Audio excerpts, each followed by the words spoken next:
अंधेरी रात थी, आधी रात का समय।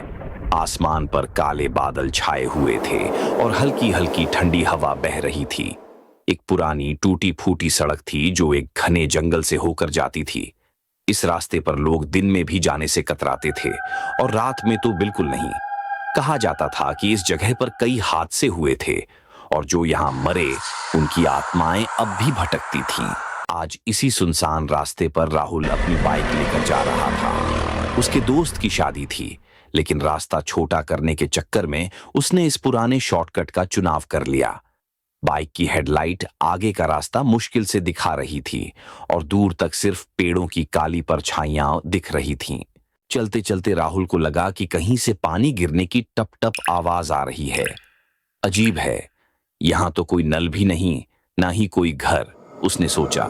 अचानक उसके कानों में धीमी सी फुसफुसाहट गूंजी। पानी, बस एक घूंट पानी दे दो। राहुल ने झटके से पीछे देखा, लेकिन वहां कोई नहीं था।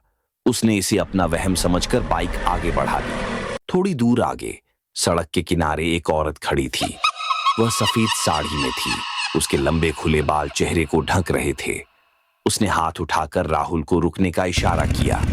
राहुल की बाइक अपने आप धीमी हो गई, जैसे किसी ने उसे काबू कर लिया हो। औरत ने सिर उठाया। उसकी आंखें गहरी काली थीं और होंठ सूखे फटे हुए। पानी, प्लीज, बस थोड़ा सा पानी। राहुल के गले में कांटा सा अटक गया।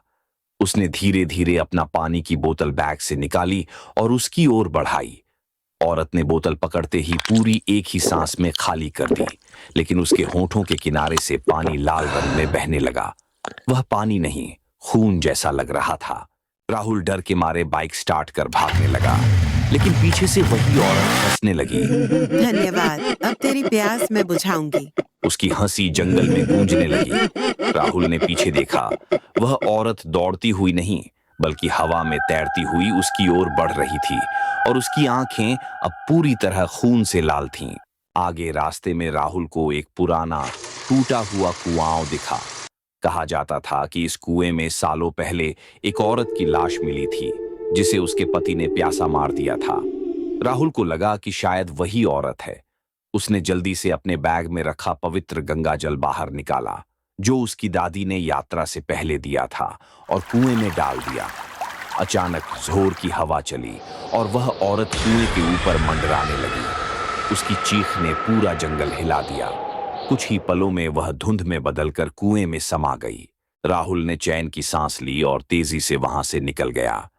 लेकिन जैसे ही उसने सड़क पार की, उसके कानों में फिर वही आवाज आई, पानी, बस एक घूंट पानी दे दो। राहुल ने शीशे में देखा। बाइक के पीछे की सीट पर वही औरत बैठी मुस्कुरा रही थी। और फिर राहुल को उसके बाद कभी भी किसी ने नहीं देखा।